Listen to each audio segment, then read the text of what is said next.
ओए समझे पचार आम फ्रेंड मैंने कमेंट रे जे बाबूना आम 10th एग्जाम देइथिला काली आम रिजल्ट बाहर कौन होइछि तार।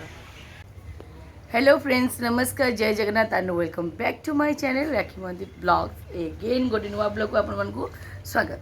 इंग्लिश कहली ओडिया भी कहली सांग मैंने सर्वप्रथम आपण मानकु पाग देखैबे आपण आड़े केमिति कौन पाग अच्छे मते निहाती जणेबे। आमर पूरा जमती बात्या पाग नुह सेमती कर पूरा रखी पूरा मेघ पाग पूरा अंधार करके पूरा बर्षिला टाइप पूरा ग्रीन ग्रीन चारिआडे जो देखिए खाली ग्रीन ग्रीन पाग। तो आपण मन देखो पूरा मेघ पाग आकाश मेघ भी देखा पूरा तो माने मांदा मांदा पाग पागटा पूरा मांदा मांदा है तो पागटा पूरा एमती ए टाइप तो पूरा मांदा मांदा पाग यही पागरे पुणी ता ऊपर हूँ रविवार तो यही पागरे निहाती चिकेन मटन टी कौन कर खाया कथा आम तो भाई अवगत नहीं चिकेन मटन आम खाईपरूँ। हाँ चिकेन भी होगला 240 डर लगुच आने मटन तो 800 900 छाड़ से स्वप्न बाकी मछटा भी आने को डर लगुच 160 तो खाइब कौन अंडा गोटा को 10 टଙ୍କା कौन खाइबे आपण मानते कह आम गरीब श्रेणी लोक मैंने आम कि खाईपरूँ पेटे ओदा कपड़ा पकड़ शोई पड़ा कथा। तो सांग मैंने पाग तो एमती पूरा सुनेरा पाग देइछि बापा तांकर जेहेतु बिना पियाज रसुण पाटी बापा तांकर आग रोसईटा कर दउचंदी तापर घर को हमर आसीछि रोही माछ मो भाई गलाटी माछ खाइबो ता देहरा भल नाही किंतु मनर इच्छा गोटे अच्छी ना नहीं माछ दी खाइबो बोली ए पाग अच्छा तो ये पाग जो ये रोही माछटा आसी तो सोरष बटा होगी कंचा आंब टे पड़ी गोटे झोलटा हम थाली भातटा बाड़े तापर शोई पड़ा कथा पाग। तो बर्तमान बापा बोधे रोषे सरीगला ना कौन तुम ताले कौन ये पको ये भात बसौच पखाड़ कौन हम ये पाग को उष्ण भात कर सोरष माछ झोल टे कर खाओ टे एमती कहीं बड़ मन टे कर कहीं एमती हेल कांपिस परिया खाली पखाड़ खाओ ये ठंडा पाग समस्ते एमती सु साँ हे। तो सांग मैंने मुझे बर्तमान मार्केट मुझे मो लोभ कर नुणी माछ आनी आपण मैंने विश्वास करेंगे ए मुंडरू से मुंडरू ए मुंड 3 थर खंडे राउंड मारली गाड़ी गोटे भी बापा नुणी माछ किसी ना खाली फटा कुकोली पकई है तापर बापा कंटिया माछ पड़ी बाबा खाली तुम हाथटा खराब कंटिया माछ मुझे बाछि पारिनी बोली मुझे आणलिनी भाई कंटिया माछ मोर भारी प्रिय सांग मैंने छाड़देली कौन से माछ बाछि पारिनी एत सुंदर कंटिया सांग मैंने वर्षा को उठी कौन कि सुंदर कंटिया माछ बेसर पकई मो माई ठुकठुका कर दी जे कौन लगे पूरा ठुकठुका ओ लगी था तू से कंटा बाछि पारिबुनु भी तापर कौन कहले एडिकी टिकी टिकी तापर कौन एडिटे आ टिके बड़ होइते बोले तुम एडिटे नई कंटिया पूरा टेस्ट लगी था चिलिया कंटिया ओहो ता टेस्ट लगी था हां तो चिलिका दाड़ा माने खाली दाड़ा माने तो लागि खाली आपो आपो आपो आपो आपो से जाले पकई था जाम पकई देले पर 3 किलो 4 किलो पड़ी जिवे हां आमे से नई काटू धर को सेंटिया तो चिमो कंटिया माछ तो सांगना बहुत पसंद किंतु मु आनी पाइलेनी कारण बापा हाथ खराब मु बाछि परिबिनी भाज तो पूजा पूजी कर उठला 12टा गोटे आउ क्या कहबी से भी आणलिनी भाई कथर खाली नहीं पड़े आइली कौन ना हाँ आज बेसर कर गरम मसला भल लगुनि खाया तो भाई कथरे आनली भाई जेहेतु सी रोजगार करुच्ची तार भल मंद मैंने मछली केबेठू खाइनी आइस खाया इच्छा हो तो मो भाई जहाँ इच्छा कर सी खाऊ सी खाइबनी कौन गोटे मछर खंडे खाइब अधे छाड़ कि आइस झोल हेल्ले तार पसंद लोभटे खाइबनी कि माँ परिका गोटे रू एति तो बर्तमान आसी मुझे माछटा को केलई देवी केलैला सारा पर बापा भात बसैले तापर चुली मुंड गुजिब हाँ रोसईटा हम। अच्छा माछ तुम केलैब ना मुझे तुम भाई मसाज कर परा भाई मसाज कर दियो तापर मुझे केलई दूची आउ केलई देबू मुंडटा कि फाड़बुन मुंड गोटा रखीदेव छोटिया मुंडे तो से माछटा केलई दऊ ना ମୁଁ ଖାଇପାରେ ମୁଁ ଯାଇ ବାପା ଦେଖି ବାପାଙ୍କର କ'ଣ ରୋଷେଇ ସରିଲାଣି ଆମର ଭାତଟା ବସୁଛି ଆଉ ଖାଲି ମାଛଟା ସୋରିଷ ଝୋଳ ହେବ କଲରା ଫଲା ଟିକେ ଯଦି ଭାଜିବା ଆଉ ପିଉନୁ ନା ତୁ ପିଇ ଆମର ଗୋଟେ ଲୋକ ପିଇବେ ଡାଇବେଟିସ୍ ହେଇଯାଇଛି କିଛି ନାହିଁ ଆପୁଲ ନା ଏଇଟା ଗୋଟେ ବିୟର ଭଳିଆ ସାଙ୍ଗମାନେ ଲାଗୁଛି ଯେଉଁମାନେ ଏଇଟା ପିଇଥିବେ କମେଣ୍ଟ କରିବେ ଏଇଟା ଗୋଟେ ବିୟର ପରିକା ଲାଗୁଛି ତା ଯେଉଁ ସ୍ମେଲ୍ ଏରା ମୋତେ ଭାରି ଇଏ ଲାଗୁଛି ମୋତେ ଆଣିକି ଦେଉଛି ନା ନା ମୁଁ ବିନ୍ଦୁ ଭଲ ପାଟି କ'ଣ କରିଦେଉଛି ପିଇ ତୁ ଆପୁଲ ମୁଁ ଗୋଟେ ଆପୁଲ ଆଣି ଜୁସ୍ କରି ପିଇଦେବି ତ ସାଙ୍ଗମାନେ ଏମିତି କଥା ଆଉ ଯା ତୁ ମାଛଟା ବାଛିଦେ ତାପରେ ମୁଁ ଯାଇକି ବାପା ଭାତଟା କରିସାରିଲା ପରେ ମୁଁ ସେଠି ଭଜାଭଜି କରିଦେବି ସୋରିଷ ଝୋଳଟା ସେ କରିବ ଆଉ ନା ସୋରିଷ ଝୋଳଟା ମୁଁ ବାଗେଇକି କରିପାରିବି ମୋତେ ଆସିବ ସୋରିଷ ମେନ୍ ହେଉଛି କ'ଣ କହିଲେ ସୋରିଷ ପାଗଟା କେତିକି କ'ଣ ମସଲା ଦେବ ବାପାଙ୍କୁ କହିଲେ ବାପା ଯୋଗାଡ଼ି ଦିଅନ୍ତି ବା କେତିକି କ'ଣ ମସଲା ତାପରେ ମୁଁ ବସିକି ସେଠି କରିଦିଅନ୍ତି ପୁଅ ଏ ପୁଅ କଞ୍ଚା ଆମ୍ବ ଯୋଡ଼େ ଗଛରେ ତୋଳି ଆଣିବୁ ଗୋଟେ ପାଚିରି ପକାଇ କଞ୍ଚା ଆମ୍ବ ତୋଳିବ ତା ଦୁଇ ପଟ ସାଇଡ଼୍ ଛେଲିକି ପକାଇଦେବା ମଝି ଟାକୁଆଟା ପଡ଼ିବନି କଞ୍ଚା ମଣ୍ଡି ପରେ ଭଲ ଲାଗିବ ବା ବାଛିଲାଣି ସାଙ୍ଗମାନେ ଦୋକାନଟା ଆଜିଠୁ ଷ୍ଟାର୍ଟ ହେଇଥାନ୍ତା ଏଇ ବର୍ଷା ତ ଏମିତି ଯେଉଁ ପାଗ ହେଉଛି ଅବଶ୍ୟ ଛତାଫତା ସବୁ ଆସିଛି ତଥାପି ଟିକେ ଡର ଲାଗୁଛି ତ ସେଥିପାଇଁ ଆରମ୍ଭ ହେଇପାରୁନି ଦେଖାଯାଉ କେଉଁ ଦିନ ଆରମ୍ଭ ହେଉଛି ପାଗ କେଉଁ ଦିନ ଛାଡ଼ୁଛି ମୁଁ ତ କ'ଣ ଶୁଣିଥିଲି ବାତ୍ୟା ହେବାର ଅଛି ବାତ୍ୟା ହେଲେ ବି ଭଲ କଥା ନୁହଁ ଯେଉଁଠି କ୍ଷତି ହେବ ସେଠି କ'ଣ ଭଲ କଥା କିନ୍ତୁ ଆମେ ଦୋକାନଟା ଯେହେତୁ ଷ୍ଟାର୍ଟ କରିବା ବର୍ଷା ଝଡ଼ି ତୋଫାନ ଖରାକୁ ଡରିବାର ନାହିଁ ନା କ'ଣ ମାଡ଼ି ଯିବାର ଅଛି ସୁରଜାଙ୍କ କଥା ମାରି ଚାଲ ହଉ ହଉ ଚାଲୁ ସାଙ୍ଗମାନେ ଫାଇନାଲି କାଟିଦେଲା ମାଛ ଯେହେତୁ ଛୋଟିଆ ମାଛଟେ ଏତିକି ପିସ୍ ହେଲା ସେ ଛୋଟିଆ ମାଛ ସାଙ୍ଗମାନେ ଦେଖନ୍ତୁ ଏତିକି ବିହନ ବାହାରିଲା ଛୋଟିଆ ମାଛଟେ କେତେ ସେ ବିହନ ରଖିଥିଲା ଆଉ ତାର ଏଇ ଦୁଇଟା ରଖିବୁ ଫୋପାଡ଼ିବୁନି ମୁଁ ଖାଇବି ଫୁଟକା ଆଉ କ'ଣ ସେଇଟା ପୁଣ୍ଟା କିଏ କହୁଛି ମାଛ ପୁଣ୍ଟା ପୁଣ୍ଟି କିଏ କହୁଛନ୍ତି ପିତା ନାଇଁ କିଏ କହୁଛି ପୁଟ୍ଟା ଆମ କହୁଛନ୍ତି ମାଛ ପିତ୍ତ ପିତ୍ତଟା ବାହାରି ଯାଉଛି ନାଇଁ କି ଏ ମାଛଟା ତ ସତେଜ ମାଛ ରକ୍ତରୁ ବାହାରୁଛି ନା ଅଦିଅ କାଟିଦିଅ ଧୁଆ ଧୁଇ କରିଦିଅ ଚୁଲି ମୁଣ୍ଡକୁ ନେଇ ଆସ ମୁଁ ଯାଉଛି ବସି ଭାଜିବି ହେଲା ତେଲଟା କେଉଁଠି ରଖିଲେ ଆଜ୍ଞା ଆପଣ ଫ୍ରିଜ୍ ଭିତରେ ତେଲ ରହୁଛି ଶୁଣେ ସମୁଦ୍ର ବହୁତ ଗର୍ବ କରୁଥିଲା କହିଲା ମୋ ପାଖେ ଏତିକି ପାୱାର ଅଛି ସାରା ବିଶ୍ୱଟାକୁ ମୁଁ ବୁଡ଼େଇଦେବି ତେଲ ତା ଗର୍ବ ଭାଙ୍ଗିଦେଲା କେମିତି କହିଲା ସାମାନ୍ୟ ତେଲ ଟୋପାକୁ ସେ ବୁଡ଼େଇ ପାରିଲାନି କ'ଣ ପୂଜା ଚାଲିଛି ଆରେ ଜଲ୍ଦି କର ଚୁଲି ପାଖକୁ ଟିକେ ଯିବ ଖାଲି ଏଇଠି ବସିଲେ କ'ଣ ହବ ପେଟ ପୂଜା ହେଇଯିବ ଆଉ ଜଲ୍ଦି ପୂଜା ସର ସେ ମାମୁଁ ଭାଞ୍ଜି କ'ଣ କୁଆଡ଼େ ଗଲେ ହଁ ହ୍ୟାଲୋ ହେ ମାମୁଁର ଦେହ ଭଲ ନାହିଁ ବୋଲି ବସିକି ମାମୁଁ ମୁଣ୍ଡ ଚିପୁଛି ମାମୁଁ ଗୋଡ଼ିକି ଏଠି ଶୋଇଛି ଆରେ ଖଟଟା ପକଉନ ମଦ ଖାଇବୁନୁ ଭାଙ୍ଗ ଖାଇବୁନୁ ଗଞ୍ଜି ଟାଣିବୁନି ଆଉ ଘର ରହିକି ଚୁପଚାପ ଖାଇବୁ ଚୁପଚାପ ବସିବୁ ଚୁପଚାପ ଶୋଇବୁ ପାଟି କରିବୁନୁ ହେଲା ଭଲ ହବ ଆଉ ବାହାରକୁ ଯିବୁନି କିଏ କ'ଣ ଡାକିଲେ ମଦ ପିଇବୁନି ଯିଏ କ'ଣ ଦେଲେ ତାପରେ ଘର ଚୁପଚାପ ହେଇକି ବସିବୁ ହେଲା ଖାଇକି ଶୋଇବୁ ଚୁପଚାପ ଉଠିଲେ ଯାହା କରିବୁ ତାପରେ ଉଠିଲେ କୁଆଡ଼େ ବି ଯିବୁନି ଦିନେ କୁଆଡ଼େ ଯିବୁନି ସକାଳେ କୁଆଡ଼େ ଯିବୁନି ଉଠିଲେ ବି କୁଆଡ଼େ ଯିବୁନି ହେଲା କିଛି ଖାଇବୁନି ଖାଲି ଭାତ ନାଇଁ ମାମୁଁ ଯଦି ଘରେ ରହିବ ରୋଜଗାର କରିବନି ଆମେ କ'ଣ ଖାଇବା ରୋଜଗାର କରିବ କିନ୍ତୁ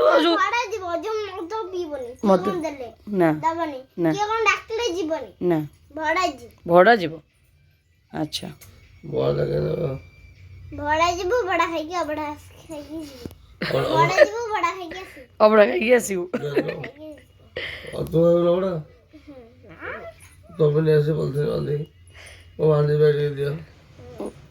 ତାହେଲେ ଏଇ ସିଷ୍ଟମ ଚାଲିଛି ତମ ମାମୁଁ ଭାଣିଜୀଙ୍କର କେତେଥର କହିଲେ ହଁ ଛାତି କଳା ହେଇଗଲାଣି ସବୁ ଛାତି କଳା ହେଇଗଲାଣି କିଛି ନାହିଁ ଆଉ ଛାତି ବିଡ଼ି ଖା ସିଗାରେଟ ଆଣିବନି ବିଡ଼ି ବି ଖାନା ବିଡ଼ି ଖାନା ମରିଯିବନି ତାପରେ କେତେ ସୁନ୍ଦର ବୁଝଉଛି କେତେ ସୁନ୍ଦର ବୁଦ୍ଧି ଆଲୋ ଆଜିକାଲି ଲୋକ ସମସ୍ତେ ତ ନିଶା ଖାଇଲେ କିଏ ନିଶା ଖାଉନ ନିଶା ବିନା ଆମେ ତ ଚଳୁନି କିନ୍ତୁ ସମସ୍ତେ ଖାଉଛନ୍ତି ଲୋ ଝିଅ ଝଗଡ଼ା ହବନି କି କଳେ ପୂଜା ହବନି ନହେଲେ ଘର ଛାଡି ପଳେଇବା ବର୍ଷାରେ ପଳେଇବା ଖାଇବୁନି ତୁ ଘର ଛାଡି ତୁ ପଳା ମୁଁ ମୋ ଭାଇକି ଛାଡି କୁଆଡେ ଯିବିନି ମୁଁ ବି ମୋ ମାମୁଁ ଛାଡି ଯିବି ଆଉ ଘର ଛାଡି ପଳେଇବ କି କହୁଛି ଘର ଛାଡି ପଳେଇବ ମାଇଁ ମାଇଁ ରାଗିକି ମାମୁଁ ଉପରେ ଅଭିମାନ କରି କହୁଛି ନା ନାଇଁ ମାଇଁ ତ ସବୁବେଳେ ମୋ ମାମୁଁ ବକୁଛି ଆଉ ଏ ବୋଉ ଆମ୍ପୁଡୁଛି ଆଉ ଏ ବୋଉ ଘରକୁ ଯାହା ହେଲେ ତାକୁ ଇଏ ତ ଆଗ ମାରୁଛି ତୁ ଆଗୁଆ ମାରିବୁନି ଆଉ ନା ମାରିବୁନି ଭଲ ନୁହଁ ସବୁ ପୋଲ ଖୋଲିଦେଲା ଏଇଠି ମାଇଁକି ମାରୁଛି ନା ମାଇଁକି ମାରିଲେ ଭଲ ନୁହଁ ଆଉ ଚପଲରେ ବସି ପଇଲେ ମାରିବୁନି ଆଉ ଭାଷା କହିବୁନି ଏଇଟା ସବୁ ଗନ୍ଧ ୱାର୍ଡ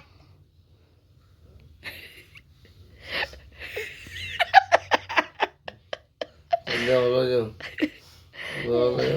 ଦେ ଭଲ ଯେ ଡାଲି ଆକୁ ଆଟାକ୍ କରିବୁ ଏ ମାଇଁ ସପୋର୍ଟ କଥା କହୁଛି ଆଗୁଆ ଇଏ ଆଟାକ୍ ହବ ଆଗ ମାଇଁ ସପୋର୍ଟ ଦେଖେଇଲା ଆଗ ନା ମୁଁ କଣ କରୁଛି କି ମୁଁ ତ ଖାଲି ଚିପା ଚିପି କରୁଛି ଆଉ ମୁଁ ତ ଭାଙ୍ଗିଛି ମାରିବାନି ତୁ ଶୁଣେ ସତ କହ ହଁ ତୁ ମୋ ମା ଯେ ତୁ ମାମୁଁକୁ ବେଶୀ ଭଲ ପାଉ ନା ମାଇଁକି ଭଲ ପାଉ ଏତିକି କହିଦେ ମାମୁଁକୁ ମାଇଁ ତ ଗଛରେ ପଳେଇ ନା ତୁ କାହାକୁ ଭଲ ପାଉ ବେଶୀ ତୋ ମାମୁଁକୁ ନା ତୋ ମାଇଁକି ସତ କହିବୁ ମାମୁଁକୁ ନା ମିଛ କହୁଛୁ ତୋ ମାଇଁ ନା ଚିପିଲି କଣ ଚିପିଲି କଣ ପାଇଁ ମାମୁଁକୁ ଭଲ ପାଉଛୁ ସବୁ ଆଉ ତାହେଲେ ମାଇଁ କାନି ଧରି କାହିଁ ଗୋଡ଼ଉ ସବୁବେଳେ ମାଇଁ କେନ ହଁ କୁଆଡେ ଯାଉଛି ଗୋଟେ ଯିବା ଆଉ କୁଆଡ଼େ ଯାଉଛୁ ବୁଲିବା ପାଇଁ ଟିକେ ମାଇଁ କାନି ଧରିଛୁ ହଁ କିନ୍ତୁ ଭଲ ପାଉ ମାମୁଁକୁ ହଁ କାହିଁ ମାମୁଁ କ'ଣ କରୁଛୁ କି ତୋର ଛାଞ୍ଚି ଦେଲା ସିଏ ତ ଘୃଣା କରୁଛି ଛାଞ୍ଚିବା ପାଇଁ ହଁ ଆଉ ଚାକିରି କରୁଛି ହଁ ମତେ ଉପମା ଦଉଛି ଡେଲି ହଁ କୁକୁଡ଼ି ଦଉଛି ଚକୋଲେଟ ଦଉଛି ହଁ ଆଉ ଥଣ୍ଡା ଦେବେ ଥଣ୍ଡା ଦଉଛି ହଁ କେକ୍ ଦଉଛି କେକ୍ ଦେଉଛି ସ୍କୁଲ ଛାଡିବାକୁ ଯାଉଛି ସ୍କୁଲ ଛାଡ଼ି ଯାଉଛି ଟ୍ୟୁସନ ଛାଡିବାକୁ ଯାଉଛି କେବେ କେବେ ଏମିତି ସବୁ କରୁଛୁ ବୋଲି ମାମୁଁ ଟିକେ ପସନ୍ଦ ନାଇଁ ଆଉ ଗାଡି ଭାଙ୍ଗିବୁନି ମଦ ପିଲେ ଗାଡି ଭାଙ୍ଗିବୁନି ନା ମଦ ପିଇବୁନି କି ଗାଡି ଭାଙ୍ଗିବୁନି ନା ନହେଲେ ଅଜା ହଇରାଣ ହେବେ ନହେଲେ ମୋ ମା ଚାକିରି କରିକି କୋଉଠି ପଇସା ଆଣିକି ଗାଡି ତିଆରି କରିବ କରିବୁ ସେମିତି କରିବୁନି ତୁ ମଦ ଖାଇକି ଗାଡି ଭାଙ୍ଗିଲେ ତ ତୋ ଝିଅ ତୋ ଭଉଣୀ ଯଦି ଗାଡି କାମ କରିବ ତ ଦୁଃଖ ଲାଗିବ ନା ନାଇଁ କଷ୍ଟ ଲାଗିବ ପୁଣି ତୁ କରିବୁନି ହେଲା ତମ ମା ବି ଏମିତି କହିବନି ଏତିକି କଥା ଏ ବାପଲୋ ହେଲା କେତେ ତତେ ଇଏ କରିଦେଇ ଗଲା ତାଗିଦ କରିଦେଲା ହେଲା ଅମୃତ ଅଧିକ ବାବା କାଟି ସାରିଲଣି କଲରା ଆଉ ପୋଟଳ ଆଇ ବାପା ଏଇ ଯେଉଁ ଟିକି ଟିକି ପୋଟଳ ନୁହଁ ଏଇ ପୋଟଳ ଆଣିଥିଲି ମୁଁ ଦେଶୀ ପୋଟଳ ମୋ ବାପାଙ୍କୁ ଭଲ ଲାଗିବ ଭାଜିଲେ ସେଇପାଇଁ ମୁଁ ଆଣିଛି ଏଇ ପୋଟଳ କଟଲେଟ୍ ବଢ଼ିଆ ହବ ହଁ କଡ଼କଡ଼ ହେଇକି ବଢ଼ିଆ ଦେଖିବା ତ ଖାଇବାକୁ ଭାରି ଭଲ ପାଆନ୍ତି କ'ଣ ଚାଉଳ ଗୁଣ୍ଡ ଫୁଣ୍ଡ ଦେଇକି ଭାଜିଲେ ନା ଛାଣିଲେ ନା ଚାଉଳ ଗୁଣ୍ଡ ନୁହଁ ଆଉ କର୍ଣ୍ଣଫ୍ଲୋର କର୍ଣ୍ଣଫ୍ଲୋର ଦେଇକି ଆଚ୍ଛା କର୍ଣ୍ଣଫ୍ଲୋର ଦେଇକି ଆଉ ବାବା ମୋ ପାଇଁ ମୁଁ ଟିକେ ଆଣିଥିଲି କୁନ୍ଦୁରି ଭାଜି ଖାଇ ମୋତେ କୁନ୍ଦୁରି ଭାରି ପ୍ରିୟ ତା ଦେହରେ କାଟିଲୁନି ଯୋଡ଼େ ନାଇଁ ସିଏ ସେତିକି ଭଜା ହୁଏ ରାତି କରିବି ମୁଁ କୁନ୍ଦୁରି ଯୋଡ଼େ ଆଣିଥିଲି ବାବା ଭାତ ବସିଛି ଏପର୍ଯ୍ୟନ୍ତ ହେଇନି ନା ଭାତ ହବ ଗାଳି ସାରିଲା ପରେ ତମ ଭାତ ସେ ତୋରାଣୀ ରଖିବ ତମ ସେଇ କାଳିଆ ଷଣ୍ଢ ଆଇଲେ ଖାଇବ ନାଇଁ ଅରୁଆ ପେଜ ରଖିଛି ତାର ଆଉ ଗୋଟେ ପ୍ରଶ୍ନ ମୁଁ ପଚାରୁଛି ହଁ ତାର ଉତ୍ତର ମୋତେ ଦେବୁ ମୁଁ ଦେବି ହଁ ମୋତେ ଆସିବନି ଶୁଣ ପ୍ରଶ୍ନଟା ଶୁଣି ସାରିଲା ପରେ ତ ହଁ ଆଚ୍ଛା ଆମେ ଗୋରୁ ମାତାଙ୍କୁ ଆମେ ପୂଜା କରୁଛେ ଆମେ ଜାଣୁଛେ ଆମର ଗୋରୁ ମାତା ହେଲେ ଦେବତା ମାତା ଆମର ମା ଆମର ମା ଆମର ହୁଁ ଆମେ ତାଙ୍କୁ ପୂଜା କରୁଛେ ହଁ କିନ୍ତୁ ଗୋରୁମାତା ଗୋଟେ ଜିନିଷରେ ସମସ୍ତଙ୍କର ଅଇଁଠା ଖାଉଛନ୍ତି ତାଙ୍କ ଦେହରେ 33 କୋଟି ଦେବାଦେବୀ ଥାଇକି ଦେବାଦେବୀ ଥାଇକି ହଁ ତାଙ୍କ ଦେହରେ 33 କୋଟି ଅବତା ସିଏ ପୁଣି ସମସ୍ତଙ୍କର ଅଇଁଠା ଖାଉଛନ୍ତି ତାଙ୍କୁ ଅଇଁଠା ଦିଆହେଉଛି ସେ ଅଇଁଠା ଖାଉଛନ୍ତି ପେଜ ତୋରାଣୀ ଯିବି କଦଳୀ ପତ୍ର ଯାହା ଖାଇକି ଅଧା ଛାଡ଼ିଲେ ସେଇଟା ବି ଖାଉଛନ୍ତି ସେ ବର୍ତ୍ତମାନ କାହିଁ ସେ ତ ଗୋରୁମାତା ହଁ ସେ ବର୍ତ୍ତମାନ ସିଏ ଏସବୁ ଜିନିଷ କାହିଁ କରିବାକୁ ଗଲେ କାହିଁ ଅଇଁଠା କାହିଁ ଖାଇବାକୁ ଗଲେ ବୋଧେ ତାଙ୍କୁ କାହାକୁ ଅଭିଶାପ ମିଳିଛି ତାଙ୍କର କାହାର ସେଇ ଅଭିଶାପ କାହାଠୁ ସେ ଅଭିଶାପ ପାଇଥିଲେ ଯାହାଦ୍ୱାରା କି ସେ ଅଇଁଠା ଖାଇଲେ। ନାଇଁ ସେଇଟା ମୁଁ ଜାଣିନି, ଆଜି ନୂଆ ଶୁଣୁଛି। ସେଇଟା ହେଲା ହୁଁ ରାମଚନ୍ଦ୍ର ଆଉ ଲକ୍ଷ୍ମଣ ସୀତା 3 ଜଣ ଆଗ ବନବାସ ଗଲେ। ହଁ କୈକେୟୀଙ୍କର ବର୍ତ୍ତମାନ ଯେଉଁ ପ୍ରକାର ତାଙ୍କର ବରଦାନ ଥିଲା ତାଙ୍କୁ ମାଗିବା ପାଇଁ ହୁଁ ଦଶରଥଙ୍କୁ ମାଗିଥିଲେ ଯେ ତାଙ୍କ ପୁଅ ଭରତ ରଜା ହେବ ହୁଁ ଆଉ ରାମଚନ୍ଦ୍ର ବର୍ତ୍ତମାନ ବନବାସ ଯିବ। ଯିବ। ସେଥିପାଇଁ କୈକେୟୀ ଏଇଭଳିଆ ଗୋଟେ ପ୍ରକାର ମାନେ କଳ କଥା କାଢ଼ିକିରି ହୁଁ ରାମଚନ୍ଦ୍ରକୁ ରାତି ପାଇଲେ ରାମଚନ୍ଦ୍ର ରଜା ହେଇଥାନ୍ତେ, ହଁ କିନ୍ତୁ ସେ ବନବାସ ବନବାସ ଗଲେ। ରାମଚନ୍ଦ୍ର ବନବାସ ଯିବା ଭିତରେ ହୁଁ ସେ ରାମ ସୀତା ଲକ୍ଷ୍ମଣ 3 ଜଣ ଆଗ ଗଲେ। ହୁଁ ସୀତାଙ୍କୁ ତ ଛାଡ଼ି ପାରିବେନି ଆଉ ଲକ୍ଷ୍ମଣ ତ ରାମକୁ ବି ଛାଡ଼ି ପାରିବେନି, ନା ତେଣୁକରି ଗଲେ। ବନକୁ ଯିବା ଭିତରେ ଦଶରଥ ବର୍ତ୍ତମାନ କ'ଣ କଲେ ନା ଇଆଡ଼େ ଦେହ ତ୍ୟାଗ କଲେ, ମରିଗଲେ। ହୁଁ ଏମାନେ ପୁଅ ବୋହୂ ସମସ୍ତେ ବର୍ତ୍ତମାନ ଜଙ୍ଗଲରେ ଜଙ୍ଗଲରେ। ଅଛନ୍ତି, କ'ଣ କରିବେ? ସେଠି ସିଏ ସେଇ ଜଙ୍ଗଲ ଭିତରେ ରହିକି ଶୁଦ୍ଧିକ୍ରିୟା ହେଇଗଲେ।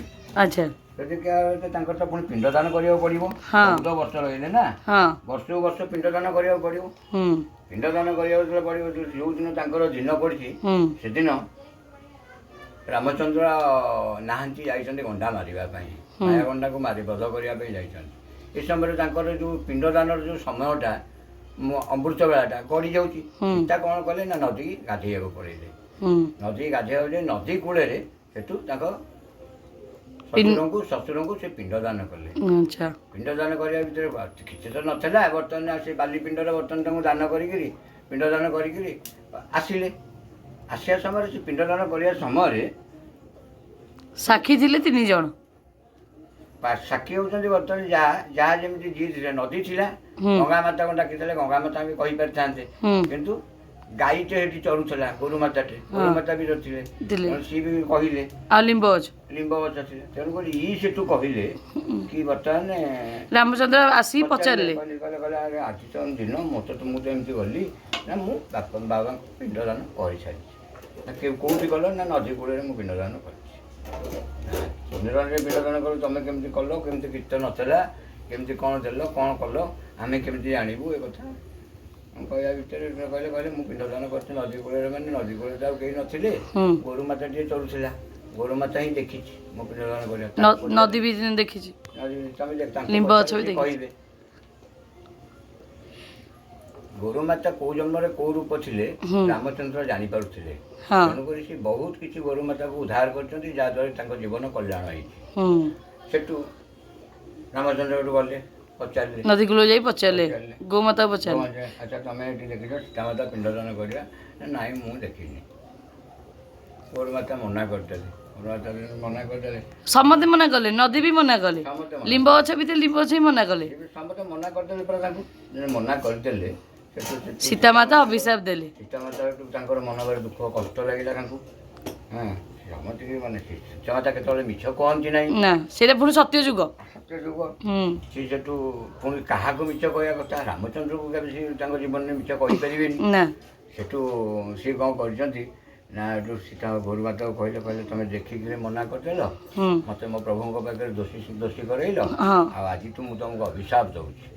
ତମେ ସମସ୍ତଙ୍କର ଯେତେବେଳେ ମନା କରିଛ, ତମେ ଦୁନିଆରେ ସମସ୍ତଙ୍କର ଏଇ ତମେ ପିଣ୍ଡକୁ ଦେଖିକି ବର୍ତ୍ତମାନ କର, କିନ୍ତୁ ତମେ ସମସ୍ତଙ୍କର ଅଇଁଠା ଖାଇବ। ସୀତାମାତା ଅଭିଶାପ ଦେଇଥିଲେ। ନଦୀକି କହିଲେ ତମେ କେବେ ଓଲଟା ହୋଇପାରିବ, ବହି ଚାଲିବ, ନାଇଁ କି? ଆଉ ଲିମ୍ବ ଗଛ ଯଦି ଦେଖିଲେ, ଲିମ୍ବ ଗଛକୁ ବି ଅଭିଶାପ ଦେଲେ, ସିଏ ବି ପିତା ହେଲା। ଏଇସବୁ ଜିନିଷ ତ ପିତା ହେଇଯାଉ। ଆଚ୍ଛା, ସମସ୍ତେ ଦେଖିକି ନିରୁତ୍ତର ରହିଲ, ମୋତେ ଦୋଷୀ କରେଇଲ, ତମେ ସବୁ ଏଇସବୁ ଅଭିଶାପରୁ ତମକୁ ଏଇ ଅଭିଶାପ ଦେଉଛି, ତାଙ୍କୁ ଏଇ ଅଭିଶାପ ଦେଉଛି, ନଦୀକି ଏଇ ଅଭିଶାପ ଦେଉଛି। 3 ଜଣଙ୍କୁ 3 ପ୍ରକାର ଅଭିଶାପ ଦେଲେ। ଅଭିଶାପ ଦେବାରୁ ସେଇଦିନଠୁ ବର୍ତ୍ତମାନ ନଦୀ ବୋହି ଚାଲିବ, କେବେ ଓଲଟା ଫେରିବନି। ଲିମ୍ବ ମଧୁରରୁ ପିତା ହେଇଗଲା। ଗୋରୁମାତା ଜନ୍ମ ପାଇଲେ, କିନ୍ତୁ ସମସ୍ତେ 33 କୋଟି ଦେବାଦେବୀ ତାଙ୍କ ପାଖେ ଥାଇକି ଆମେ ତାଙ୍କୁ ମାତା ବୋଲି ଇଏ କରିକି ମୁଁ କାଠ ସେକୁଛି, ସେ ପାଣି ପକେଇ ଓଦା କରିଦେଉଛି। ବାବା 33 କୋଟି ଦେବାଦେବୀ ଗାଈ ଭିତରେ ଥାଇକି ଆମେ ତାଙ୍କୁ ମାତା ବୋଲି ଗ୍ରହଣ ମାନେ ଭାବିକି, ତଥାପି ହିନ୍ଦୁ ଧର୍ମର ଇଷ୍ଟ ଦେବତା ବର୍ତ୍ତମାନ ଗୋରୁମାତା, କିନ୍ତୁ ସିଏ ବର୍ତ୍ତମାନ ସମସ୍ତଙ୍କର ଅଇଁଠା ଖାଇଲେ। ତାହେଲେ ମାତା ସୀତାଙ୍କର ଅଭିଶାପ ଏଇଟା। ଆଚ୍ଛା, ଗୋରୁମାତାଙ୍କୁ ବହୁତ ସୁନ୍ଦର କଥାଟିଏ। ଯେଉଁମାନେ ବି ଜାଣିନଥିବେ, এই ଭିଡ଼ିଓ ମାଧ୍ୟମରେ ସେ ଜାଣିବେ, ନାଇଁ କି? ନିଶ୍ଚୟ ନିଶ୍ଚୟ। ସାଙ୍ଗମାନେ ଏଠି ବସିଛି କଲରା ଆଉ ପୋଟଳଟା ଆକୁ ଭାଜି ଦେଇ କାଟି ସାରିଲା ପରେ ମୁଁ ଆଇଁଷ ହେବ। ଏବେ ଆଇଁଷ ହେବନି, ବାବା ଖାଇବେ ନା, ଆକୁ ସାଥିରେ ଭଜା କଟା ହେଇଯିବ, ତାପରେ ଚୁଲି ଆଇଁଷ ହେବ। ଏବେ ସିଝଉଛି, ଚୁଲିଟା ଚଳୁଛି ଚୁଲି, ତାପରେ ମାଛ ଭଜା ହେବ ଆଉ। ତ ସାଙ୍ଗମାନେ ମୁଁ ଏଠି କିଛିଟା ପାମ୍ପଡ଼ ଛାଣି ଦେଇକି ବାପାଙ୍କୁ ଦେଇଥିଲି, ଯେହେତୁ ଚୁଲି ଦୁର୍ଦୁର ଟିକେ ଜଳିଗଲା, ଟିକେ କଢ଼ା ହେଇଗଲା, ଏଇଗୁଡ଼ା ଖାଲି ଯାହା ଭଲ ଅଛି। ଏଠି ମୁଁ ପକେଇଲିନି ଅଲରେଡ଼ି ମାଛ ଭଜା ଚାଲିଛି।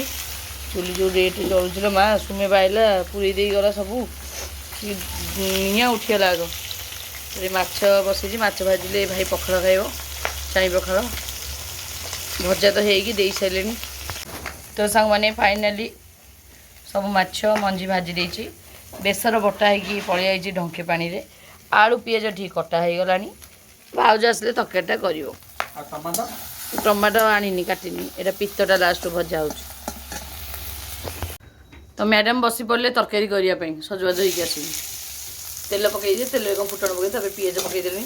ଆଜି ରସ କରେଇରେ ତରକାରୀ କରୁଛନ୍ତି, ଏ କରେଇଟା କଳା ପଡ଼ିଗଲା, ଆଉ ଏଣିକି ମଜାମଜି କରିବ, ଏକାଥରେ ଚାରିଟାରେ ମଜା ହେବ। ଭାଇ ଏ ରସ କରେଇ କରୁଛନ୍ତି ସୋରିଷ, ଏଇ ଯେଉଁ ସୋରିଷ ବଟା ତରକାରୀ। ଯଦି ଭଲ ଲାଗିବନି ସବୁ ତାକୁ ନିଜେ ଖାଇବ। ବିଲେଇ ତ ବଇଛ, ଖାଇବାକୁ କ'ଣ ଲାଗିବ କି? କେତେ ସମୟ ସଫା କରିଦ, କଣ୍ଟା ଫଣ୍ଟା ସବୁ ଜିନିଷ ଆମେ ଆଉ ଖାଇପାରୁନୁ। ସେଥିପାଇଁ କହୁଛୁ ମୁଣ୍ଡ ଫାଳନି, ଖାଲି ଶୁଙ୍ଘିକି ରଖିଦେଉଛନ୍ତି। ମୁଣ୍ଡ ଫାଳନି, ଗୋଟା ଗିଳିବି। ମୁଣ୍ଡ ମତେ କହିଲେ ଖାଇବାକୁ, ମୁଁ ଖାଇଲେ ଭଲ ଲାଗିବନି। ଆଉ ତ ଗୋଟେ ଅଛି, ତାର ମାଛ ଆଉ ନାହିଁ। କିଏ ଖାଇବା କଥା ଖାଉନ, ମୁଁ କଣ ମନା କରୁଛି? ନାଇଁ, ତାର ମାଛ ଆଉ ନାହିଁ, ସେ ଗୋଟେ ମୁଣ୍ଡଟା ଖାଇବ ଖାଲି। କିଏ ଖାଉନ ଖାଉଛ, ଆଉ କିଏ ଖାଇଦେଲେ ମନଟା ସୁଖୀ ହେଇଯିବ, ଭିତରେ ସଡୁଥିବ। ହଁ ମୁଁ ତ ମାଛ ଭିତରେ ସଡୁଥିବ। ହଁ, କାଲି ବା ଅଛି। କିଏ ଖାଇଦେଲେ କହିବ ବାରିପଡ଼ାଟା ଖାଇଦେଲା, ମନରେ ମନରେ କେବେ କହିବିନି, କହିବନି, କିନ୍ତୁ ଭିତରେ ସଡୁଥିବ ବା। କାଇଁ ଛଡିବି? ଯିଏ ଗୋଟେ ପେଟକୁ ଖାଇଲା ଖାଇଲା, ପେଟ ଚାଖଣ୍ଡକ ପୁରୀ ଗଲେ ଗଲା, ଯାହା ଖାଇବ ପୁରୀ ଗଲେ ଗଲା। ମଞ୍ଜି ଖା ଆଳୁ କ'ଣ ପିଆଜରେ ଆଳୁ ପକେଇ ଦେଲାଣି, ମାନେ ମା ଷ୍ଟାଇଲ୍ରେ କରୁଛେ, ଶାଶୁଠୁ ଶିଖିବେ। ତାପରେ ଏଇ ବେସର ପାଣିଟା ପକେଇବ ଆଉ। କେତେ ପାଣି ଦେଇଛି ସେ ବେସର ବଟା ଦେଇ? ପାଣି ଦେଇନି, ଛାଣି ଦେଇଛି, ଚୁପାଡ଼ା ଆଉ ସବୁ ଚୁପାଡ଼ା କାଢି ଦେଇଛି। ସେଥିପାଇଁ ପାଣି ବାହାରି ପଡ଼ିଲା, ଛାଣିଦେଲୁ। ଆଉ ଖଟା ତ ପାଇଁ ନାହିଁ, ଆମ୍ବ ଟିକେ କେହି ଗଲେନି ଆଣିବା ପାଇଁ। ମତେ ଅନାଉନି, ମୁଁ କ'ଣ ଜାଣିଛି ନା କୋଉଠି। ସେ ସକାଳୁ ଜଙ୍ଗଲରେ ବସି କାଠ ଆଣି ତମକୁ ଦେଲାଣି। କାଠ ଆଣିବାକୁ ଦେଖାଯାଉଛି, ଆଉ ଆମ୍ବ ଗଛ ଆଉ କାଠ ଆଣିଦେଲେ ବା ତମେ ଖାଇବ, ନହେଲେ ଉପାସ ରହିଯିବ। ଆମ୍ବଟା ଟିକେ ଖଟା ଜିନିଷ ତ, ତାକୁ ତାକୁ ପସନ୍ଦ ନୁହଁ ବୋଲି ତାକୁ ପସନ୍ଦ ନୁହଁ ବୋଲି ସେଇପାଇଁ ଆଣୁନି, ଜାଣିଲୁ। କେତେ କହିଲି ମୁଁ ଯା ଗୋଟେ ବ୍ୟାଗ ନେଇ। ଆରେ ହେ, ମତେ ସେ କହେ ତାଙ୍କ ଘରେ ତରକାରୀରେ ଆମ୍ବୁଲ ପଡେନି, ୟା ପାଇଁ ବାହାରିକି ତାପରେ ଆମ୍ବୁଲ ପଡେ, ସେ ଖାଇବାକୁ ଭଲ ପାଏନି। ଆମ୍ବୁଲ ପକେଇବାନି, ଆମେ ପକେଇକି ଖାଇବା। ହଉ କର।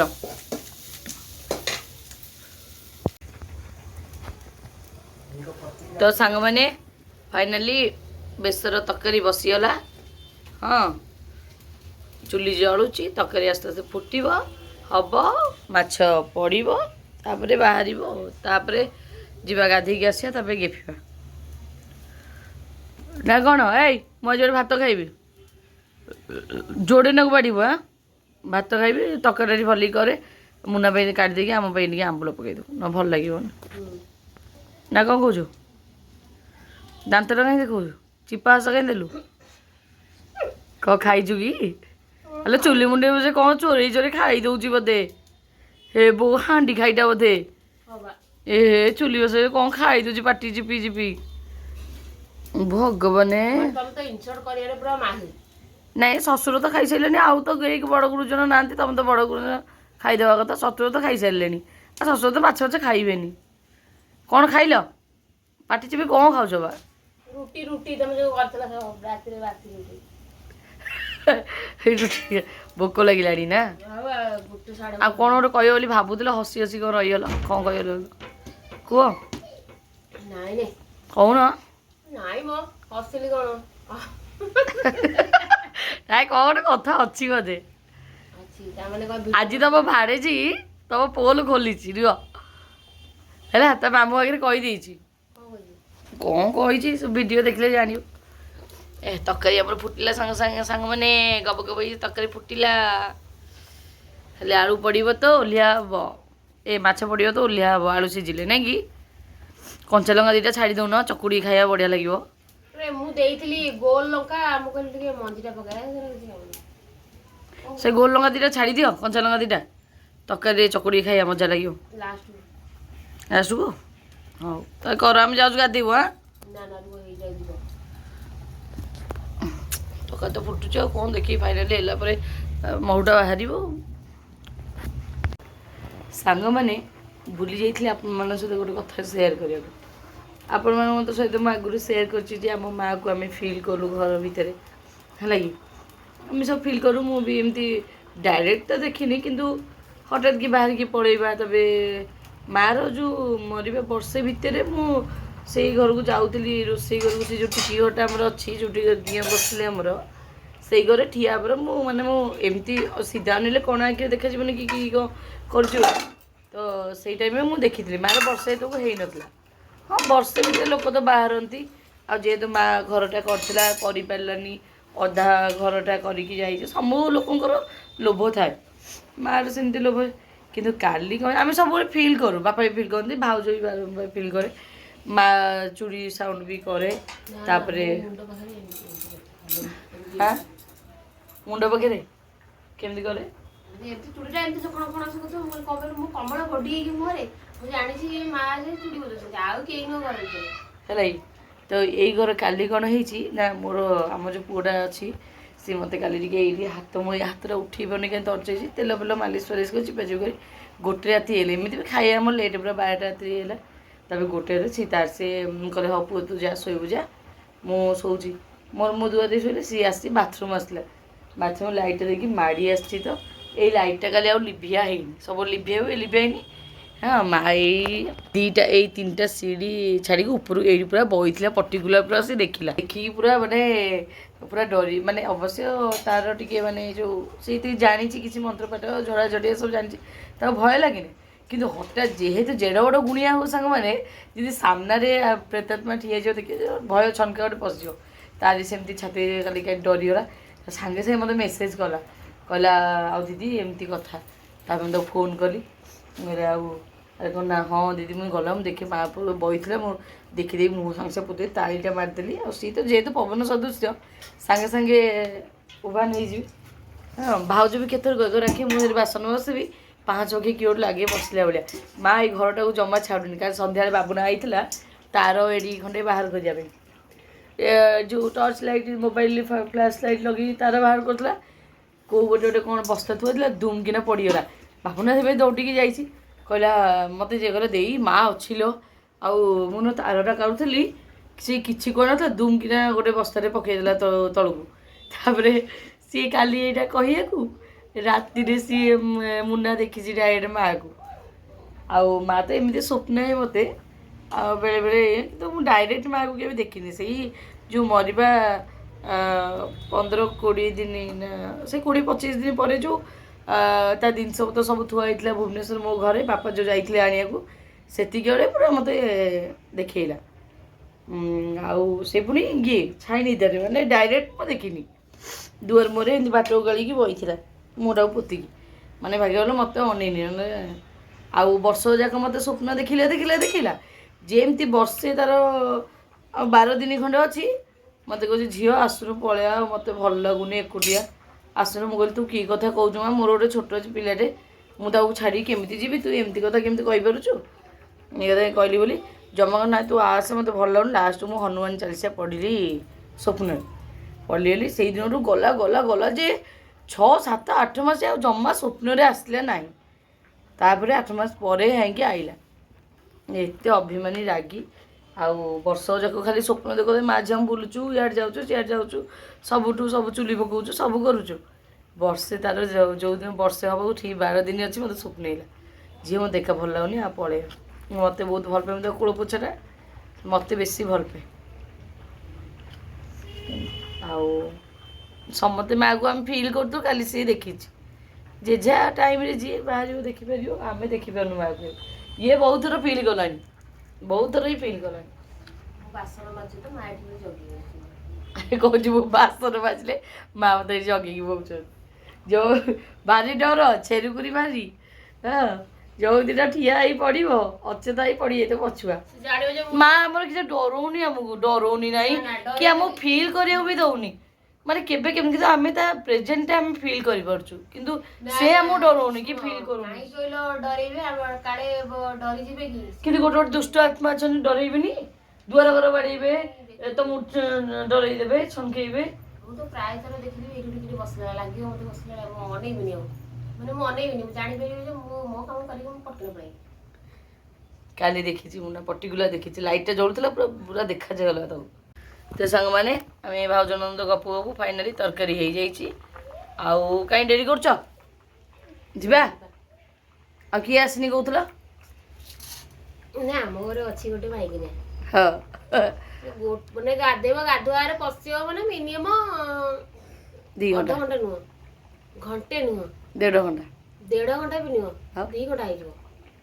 ଆଉ ତମ ଗାଧୁଆରେ ଯୋଉ ସଫା କରି ଚକଚକ କରି ରଖିଛି, ତମ ଗାଧୁଆରେ କେମିତି ପକେଇଥିଲ? ଏଇ ସବୁଦିନ ସଫା କରି ଚକଚକ କରିଛି, ଗାଧୁଆରେ ଥାଳି ଭାତ ଅଜାଡ଼ି ଦେଇ ଖାଇବ, ଏମିତି ସଫା କରି ରଖିଛି। ସଫା ହବ। ସିଏ ବା କହୁଛି ମୋର ସଫା ହଉଛି ଘଣ୍ଟାରେ, ସଫା ଘଣ୍ଟାରେ ଗାଧୁଆ 15 ମିନିଟ୍। ବାପା ଆମର ସଫା କରନ୍ତି। ବାପା ଆମ ସବୁ ବାପା ହାତ ହେଲାଠୁ କରିପାରୁନାହାନ୍ତି, ସେ ଗାଧୁଆରେ କେମିତି କରି ତମେ ସବୁ ପକେଇଥିଲ? ଆମେ ସବୁ କେମିତି ପକେଇଥିଲୁ? ମୁଁ ତ ମତେ ତ ଟାଇମ୍ ନାହିଁ, କିନ୍ତୁ ବାପା ଆମର କରନ୍ତି। ବାପା କରନ୍ତି, କିନ୍ତୁ ବାପାଙ୍କ ହାତ ହେଲାଠୁ ବାପା କରୁନାହାନ୍ତି। ବାପା କରିନାହାନ୍ତି। ହଉ ଏ ଭଜାଟା ଯିବ, ଏତିକି ଯୋଉ ଭଜା ହେଲା ସବୁ ମିଶି ମିଶି ଖାଇଦବା। ଆଜି ଶାଗ ଟିକେ ଆଉ ହେଇପାରିଲାନି ନାଇଁ, ଶାଗ ଖାଲି ଆଣିକି ସଜେଇକି ରଖ। ହଉ ଯେ ଚାଲ ଯିବା, ଯାଉଛି ଗାଧେଇବି। ତ ଆମର ସବୁ ଲେଟ୍ ହଉଛି 4-5। ଆରେ ଚୁଲି କଥା କ'ଣ କହୁଛ? ଯେବେଠୁ ଗ୍ୟାସ୍ ସର୍ଟେଜ୍ ହେଲାଣି, ରେଟ୍ ହେଲାଣି, ତମେ ସବୁ ଯେକୌଣସି ଲୋକର ବ୍ଲଗ୍ ଦେଖ, ସବୁ ଚୁଲିକି ପଳେଇ ଯାଇଛନ୍ତି। ତମେ ଏଇଠି ଦେଖୁନ କେତେ କେତେ କେଡ଼େ କେଡ଼େ ଲୋକ, ପଇସା ତାଙ୍କ ପାଖେ ପ୍ରବଳ, ସେ କାଠ ନେଇକି ଯାଉଛନ୍ତି, ଚୁଲିରେ ରୋଷେଇ କରୁଛନ୍ତି। ଏଇ କାଠ ନେଇକି ଯାଉଛନ୍ତି ଚୁଲିରେ ରୋଷେଇ କରିବା ପାଇଁ। ତମେ ଯାହାକୁ ଦେଖ ତାକୁ ଗ୍ୟାସ୍ ମାନେ ଥିଲେ ବି କାଠ ନେଇକି ଯାଇକି ରୋଷେଇ କରୁଛନ୍ତି। ଗ୍ୟାସ୍ ଅଳ୍ପ କିଛି କରୁଛନ୍ତି, କାଠରେ ରୋଷେଇ କରୁଛନ୍ତି। ପୁରୁଣା କାଳକୁ ପୁଣି ଖସିଗଲେଣି। ଆଉ ଖାଲି ବାକି ଅଛି ଡିବିରି ଆଲୁଅକୁ ଆଉ ଲଣ୍ଠନ ଆଲୁଅକୁ ଆସିବା। ଆଉ ଯୋଉ ଏଇ ଟଙ୍କା ଯୋଉ ଟଙ୍କିକିଆ 25 ପଇସା 50 ସିଏ ଆଉ ହବନି। ପଇସା ବଢି ଚାଲିବ, ସିଏ ଯୁଗ ଆଉ ଆସିବନି। 25 ପଇସା ପରା କହୁଛି। ଚାରେଣୀ କଣ ତ କହୁଛି, 1 ପଇସା 5 ପଇସା ଦେଖିଛୁ ନା ଦେଖିନୁ? 1 ପଇସା 5 ପଇସା 10 ପଇସା 20 ପଇସା 20 ପଇସା 20 ପଇସା ହେଲେ 40, ଆଉ ଗୋଟେ 5 10 ପଇସା ହେଲେ କେତେ ହେଲା? 50 ପଇସା ହବ। 50 ପଇସା। ହଉ ଚାଲ ଚାଲ ଚାଲ ଯିବା, ଗାଧେ ଆଉ ଗପିବାନି। ତ ସାଙ୍ଗମାନେ ଆମ ଦୋକାନ ପାଇଁ କିଛି ଜିନିଷ କିଣା ହେଇଛି। ଟପ୍ଟା ଏଇ କ'ଣ ଗୋଟେ ରହିବ, ଲୁହା କରେଇଟା, ଆଉ କିଛି ଜିନିଷ କିଣା ହେଇଛି ସେପଟେ ରହିଛି। ବୁରୁ ମା କି ଓଜନ! ଆଉ କିଛି ଜିନିଷ ସବୁ ସାଙ୍ଗମାନେ କିଣା ହେଇଛି, ସବୁ ସେପଟେ ରହିଛି। କାଲି ରାତିରେ ସାଙ୍ଗମାନେ ମୁଗ ବତୁରେଇଥିଲି, ମୁଗ ଆଉ ସୋଲା ଖାଇ ବୋଲେ ସକାଳେ, ଖାଲି ପେଟରେ ଖାଇନି। ପ୍ରୋଟିନ୍ ଟିକେ ଅଭାବ ଅଛି ଦେହରେ, ତ ଖାଇଲେ ଏଇଟା ପ୍ରୋଟିନ୍ ଟିକେ ଖାଇନି। ଆଉ ଏଇଟା ଗଜା ଟିକେ ବାହାରିଲା ନହେଲେ ଖାଇବା, ଆଉ ସନ୍ଧ୍ୟାବେଳକୁ ଖାଇବା। ତ ସାଙ୍ଗମାନେ ଏଇଟା ଚାର୍ଜ ଲାଇଟ୍ଟା ଗୋଟେ ଆସିଛି, ଏଇଟା ଜଳିବ ଦୋକାନରେ। ତ ବର୍ତ୍ତମାନ ବଢ଼ାବଢ଼ି ହେଲାଣି। କେତେ ଭାତ ଦେଇଛି ମାନେ ଦେଖୁନ। ଆରେ କିଏ କୋଳି ପକେଇ ଦେଇଛୁ? କଞ୍ଚା ଲଙ୍କା ମାଛ ମୁଣ୍ଡଟା ଧରି ସବୁ ଖାଇସାରିଲେଣି, ସବୁ ଖିଆ ସରିଲାଣି, ସବୁ ଖାଇସାରିଲେଣି। କିଏ ଖାଇଲା? ଏଇଟା ଭାଇର ଥାଳି, ତା ଦେହରେ ଆଣିଛୁ। ମୁଁ ଆଣିଥିଲି ଭାତ ସେମାନେ ବର୍ତ୍ତମାନ ବଢ଼ା ହେଲାଣି। ତରକାରୀଟା କେମିତି କରିଛି ମୁଁ ଟିକେ ପିଇକି କହିବି। ତରକାରୀଟା କେମିତି ଲାଗୁଛି ମୁଁ ଟିକେ ଚାଖିକି ଆପଣମାନଙ୍କୁ କହୁଛି କେମିତି କରିଛି। ବିଲେଇ ଗିନା ସହ ଟିକେ ଶୁଣି ଚଳିବ, ଭଲ ଲାଗୁଛି। ଚଳିବ ମାନେ ଝୋଲଟା ଯେପର୍ଯ୍ୟନ୍ତ ହାତରେ ନ ଆମ୍ପୁଡ଼ି ଜଣା ପଡ଼ିବନି। ଏ ଲଙ୍କା ନା କ'ଣ ଯେ? ଚକଟି ଦିଅ। ଲଙ୍କା ଗୋଟେ କଞ୍ଚା ଲଙ୍କା ଦରକାର। ଆମ୍ବୁଲ ଫାମ୍ବୁଲ ପଡ଼ି ତରକାରୀଟା ବଢ଼ିଆ ଲାଗେ ସାଙ୍ଗମାନେ।